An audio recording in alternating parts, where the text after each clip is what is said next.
Alright guys, so now just to finalize and overall cement how to export and overall the exporting process into your mind, here's a little exercise. What we're going to be doing for this very quick, very straightforward exercise that honestly I would expect you guys to already know how to do all this stuff anyways, but always a refresher is never a bad thing. So what we're going to be taking a look at here is how to export for YouTube, and then we're also going to export a Square video for Instagram, just to walk you through this process. And again, I know you guys probably realize this. By all means, skip this if you totally understand this, but if you guys need just a very quick couple-minute refresh on how to actually go about exporting a YouTube video, and then also exporting a Square video for Instagram, we're going to be exploring how to do that right now. Let's jump into this exercise. Right here on screen is our clip that obviously is available for download via the resources, and we've already worked through by this point. I just want you to go ahead and press an in point and out point so this encompasses the entire clip, okay? And we've got the entire clip on the in point and the out point. And remember, once I've set that in and out point, I always render into out.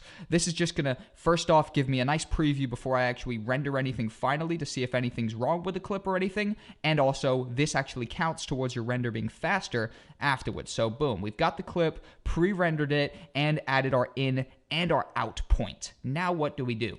Well, one, we could go up to File, then to Export, and then finally to Media, or as it even tells us here, we could press Control M. So I'm going to go over here and just press Control M, and this is going to pop up on screen. Now, we actually had this set to QuickTime based on the last example that we did, which was exporting the head with the transparent background. So let's actually just go ahead and set that format to H.264, and that equals MP4.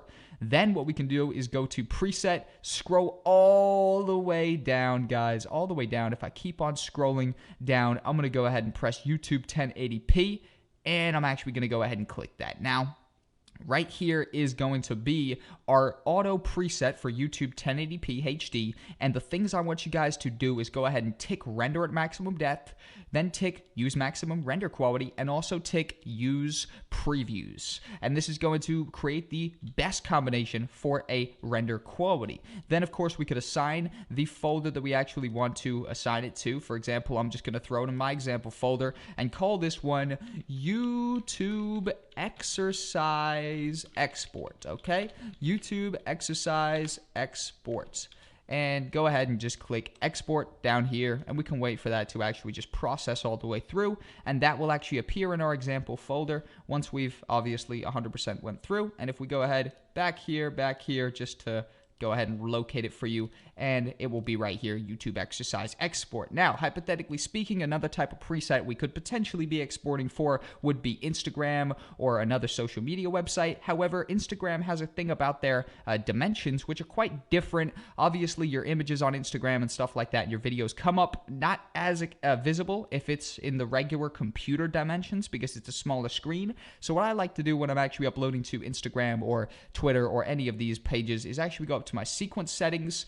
Well, first up, I go up to my sequence, then to my sequence settings, and then I'm actually going to change the frame size to 640 by 640, and that is going to be the maximum square dimensions for Instagram. It's going to say changes to preview file format to the preview frame require all preview files to be deleted. The operation cannot be undone. Of course, we just press OK. That just means we have to render it in and out again. And right here, as you see, if we actually just go ahead and zoom out a little bit based on the scale right now. So if we pop that on 50, we can adjust that a little bit. So I want you to do that as well. And if we just give this a play, or actually if we just go and our in and out points are already set, if we go to sequence and render into out, we're going to be taking a look at what the square version of this is looking at, but it's still very good quality, of course. In fact, I might even want to bring this the position down a little bit just to get me kind of perfectly into this. And let's go ahead and just render into out again.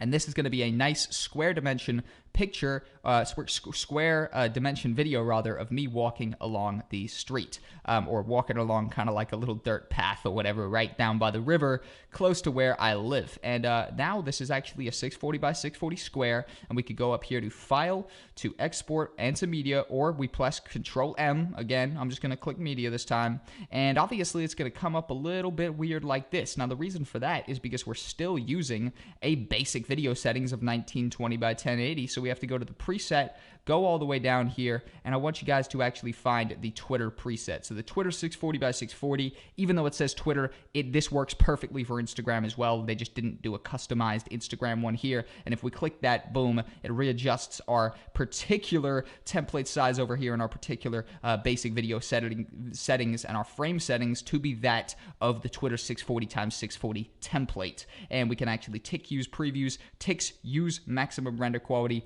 scroll down to the render at maximum depth, tick that too, and let's just go ahead and find this example folder, save this as Insta exercise export. Boom, go ahead and save that and just go ahead and click export. And this one should export very, very quickly, yeah, because it's only 684 kilobytes down there. And that right there, guys, is a brief overview and overall a walkthrough of how to export for YouTube preset and how to export for Twitter, aka Instagram preset as well, via changing the sequence settings and the overall frame size.